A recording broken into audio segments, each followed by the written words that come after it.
Okay, this is erythropoiesis. Erythropoiesis is the normal production of red blood cells. Where does it happen? Sa bone marrow. Why does it happen? It is stimulated by the simple thing called hypoxia. Hypoxia meaning decrease ng oxygen sa katawan. Common causes of hypoxia, pag nasa mataas na place ka, kulangan ng oxygen mo. Kung meron kang blood loss or meron kang anemia, mawawala yung red blood cells mo. Therefore, wala nang kakapitan yung oxygen. Therefore, konti na lang oxygen mo. Okay? So, yan lang. Ganun kasimple. Ngayon, anong requirements para mag-start ang erythropoiesis? Iba-iba yan. Pinaka-major sa kanya is iron. Okay?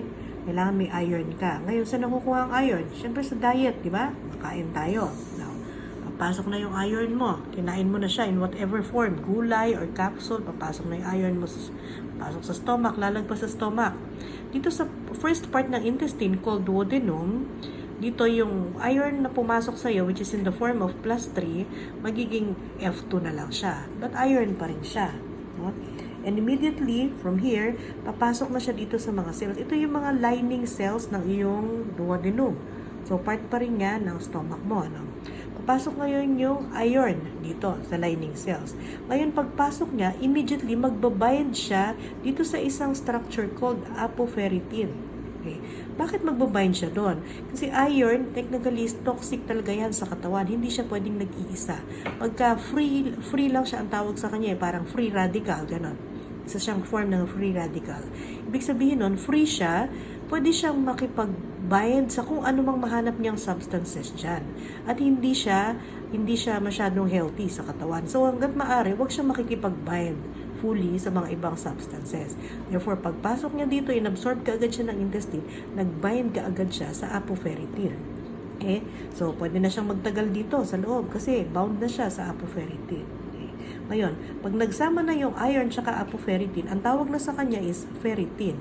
Okay? Ferritin, therefore, is hindi na ganun ka-toxic kasi bound iron na yon. Okay?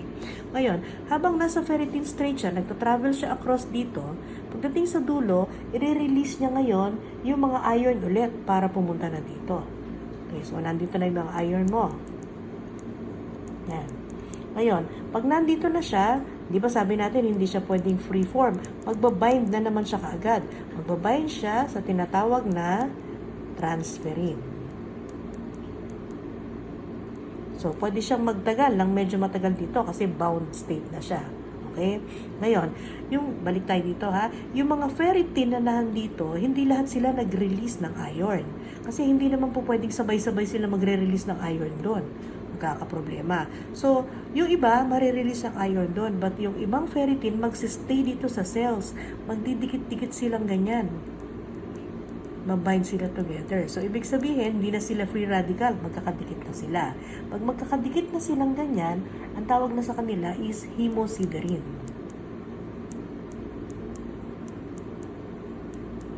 Okay? So, wala silang masyadong significant na function. Nag-bind lang sila together para sila hindi maging free radicals. Diyan lang sila. Okay? Pero yung iba, nakalusok na. Nandito na sa, ito kasi yung blood vessel mo eh. Nalipat na from intestine, napunta na sa blood vessel, agad-agad, nag-bind sa transferrin. So, hindi na siya toxic. Diyan na siya. Okay?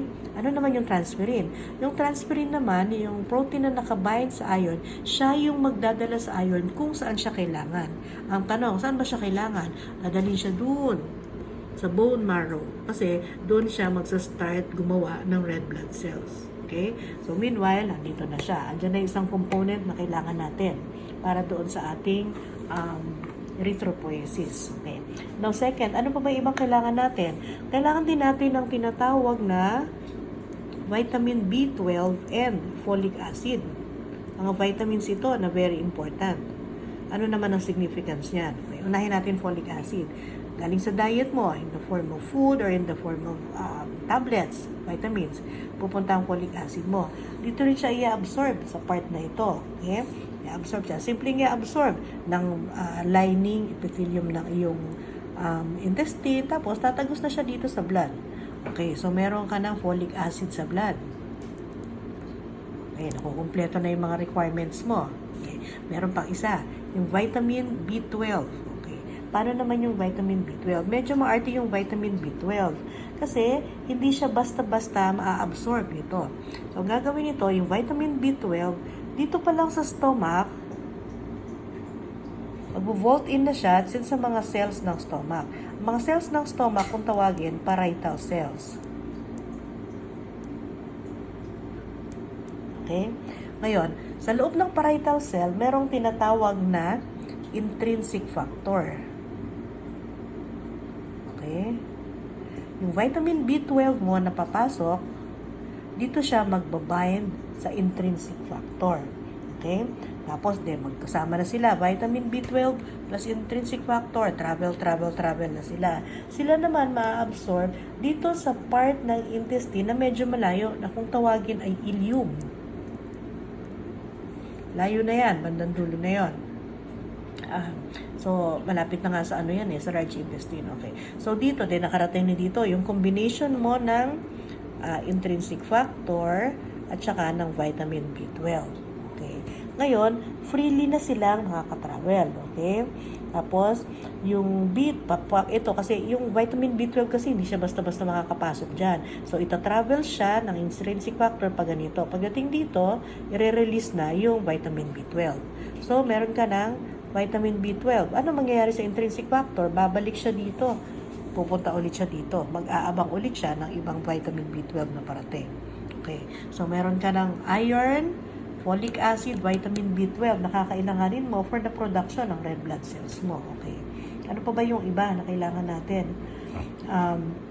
Kailangan mo din ng kaunting mga amino acids, ng mga carbohydrates, kailangan ng mga fats, yung mga gagamitin natin yan. Para sa lining niya, amino acid important ito. Bakit? Sa production ng, kung naalala mo, sa production ng hemoglobin. Diba? Recall tayo. Hemoglobin is made up of 4 monomers. Diba? Yung 4 na monomers niya, ano yon? 2 alpha at saka 2 beta. Diba? Ito yung normal na hemoglobin. Ano pa? Meron siyang heme sa loob. Ano ba yung heme? Yung heme, gawa sa kombinasyon niya ng carbohydrates and fats. Kasi hindi siya totoong amino acid. Diba? Okay. Tapos, anong meron sa heme? Nakadikit sa kanya yung iron. Tatandaan mo. Tapos yung oxygen, dyan didikit. Okay? So, lahat ng ito, yung mga requirements mo para makapag-start ka ng erythropoiesis. Okay?